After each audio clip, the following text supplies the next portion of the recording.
Hello and welcome to the latest edition of News 12's Newsmakers, everyone. I'm Brian Connie Bear. And I'm Janine Rose. This week, the economic crisis and the state budget. With the government set to run out of money this month, lawmakers voted this week to cut billions in state spending. But Governor David Paterson says they didn't go nearly far enough.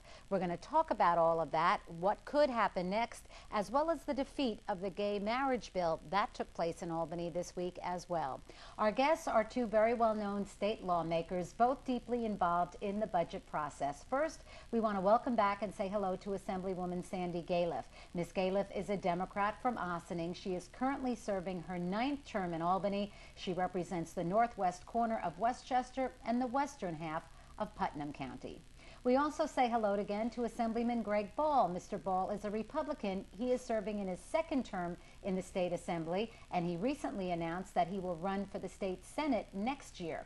Now, Mr. Ball represents the 99th Assembly District that covers much of northern Westchester as well as parts of Putnam and Dutchess. So, Mr. Ball, Ms. Galiff, we've had you here before. A lot to talk about this week. Great to be here. Absolutely. Let's start with the budget breakthrough this week. After weeks of haggling and discussions, special sessions, and criticism from the governor, this week, both the State Assembly and the Senate approved a deficit reduction plan to cut about $2.8 billion out of this year's state budget. But that was still about $400 to $500 million short of what Governor Paterson said was really needed.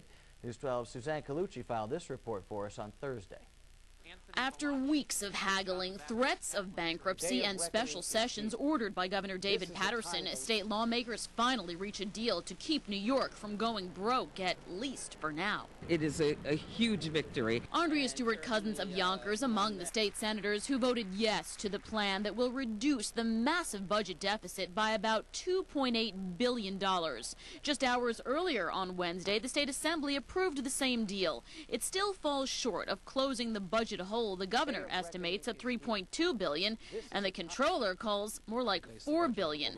But lawmakers say it's a big step in the right direction, especially for the city of Yonkers, which will now avoid major mid-year cuts to education and more. We are sorry that there's any cut at all, but certainly it is a little easier to deal with $1 million as opposed to $15 million. Overall, the plan will cut $550 million to programs like social services, higher education, and transit.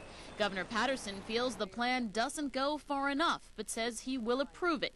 State Assemblyman Mike Spano says a lot of concessions were made, and some federal stimulus money planned for next year must now be used.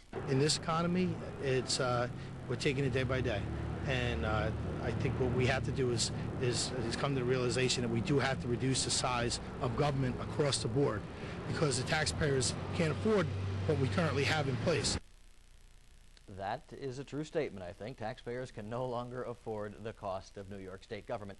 Ms. Galiff, there's so much here to talk about, but your take on this deficit reduction plan as it was passed, do you like it? Was it enough? Was it not enough, as the governor says? Should we have done more?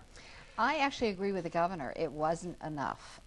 It was what we could get at the time.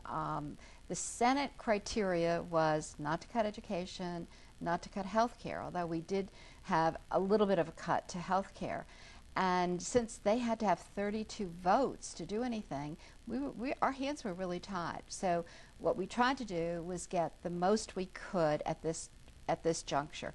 And as the governor has said, he's going to have to go forward now and make some cuts on his own, which there may be some legal questions, there may not be. A budget is a guideline, and it isn't absolute that you have to spend the money if you don't have it. And we certainly don't want to go out and borrow it. So, so this is like an ongoing process. It seems like, we voted on the budget in April, and we called back into session after that.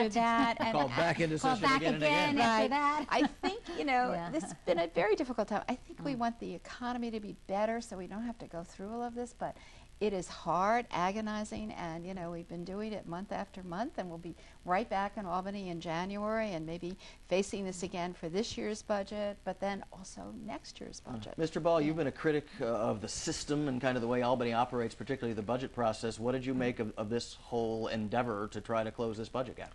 You know, I think you do have to look at two things. You have to look at the proof is in the pudding, look at the numbers, and I agree with Sandy that we didn't go far enough, even by the numbers, whether it be the comptroller's numbers or the governor's numbers, we still fall short, right? But then you have to look at the process, and the process is absolutely broken.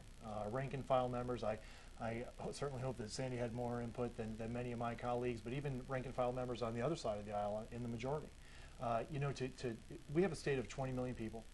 We're looking at over $130 billion budget, a near $3.5 billion deficit this year alone. You would think that you would want the best ideas from both sides of the aisle, and that didn't happen.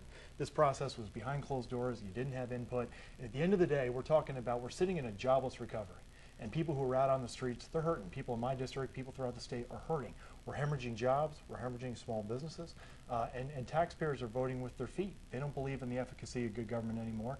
They don't believe in the New York State legislature to get the job done, so they're just leaving this state. And at the end of the day, when you use nearly $500 million in federal stimulus dollars, they should have went to creating jobs, real jobs, helping small business owners here in the state to create the jobs of the next generation and to get us through this economy, and you use that to fill a spending gap.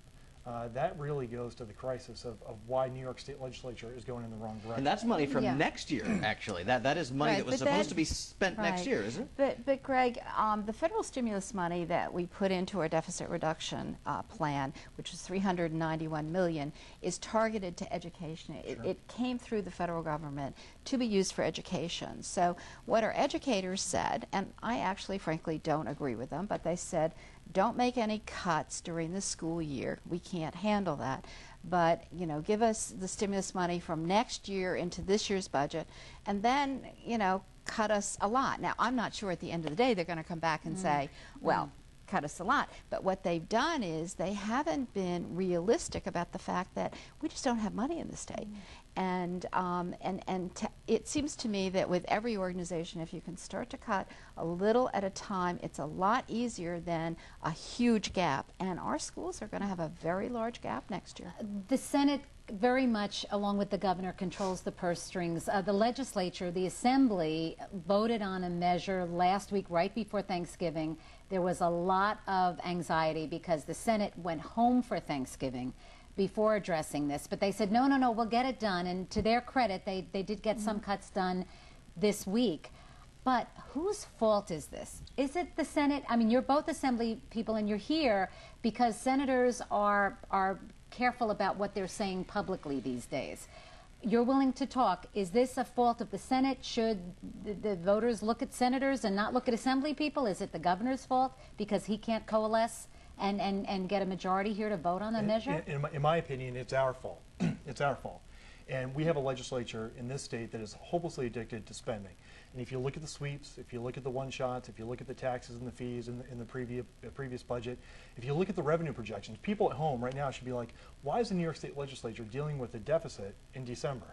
Because we're supposed to be dealing with this 6 months ago in the spring. The reason why we're dealing with it is because the budget at that time, which, by the way, the worst fiscal crisis in New York State history since the Great Depression, we decided to increase spending by 10%.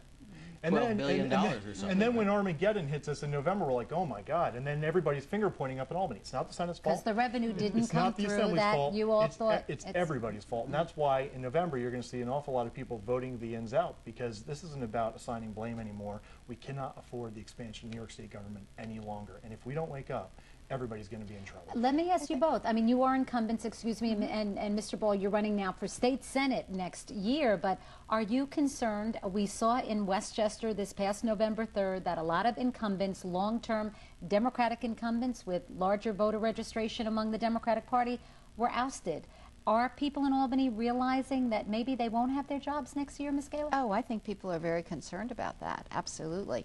But and I also feel that people in our communities are so stressed because they don't know whether they're going to have jobs, and they don't know what their future is. So they really lashed out, I think, in a way, on Election Day, which made a difference. I do think my colleagues understand that, and that's why the Assembly, the Democrats in the Assembly, were absolutely ready to make cuts to education. They were ready to make more cuts for hospitals and nursing homes and other health care. Not that we wanted to do it, but we recognize the fact that we do have a big deficit, and it's going to be bigger, and it's going to grow.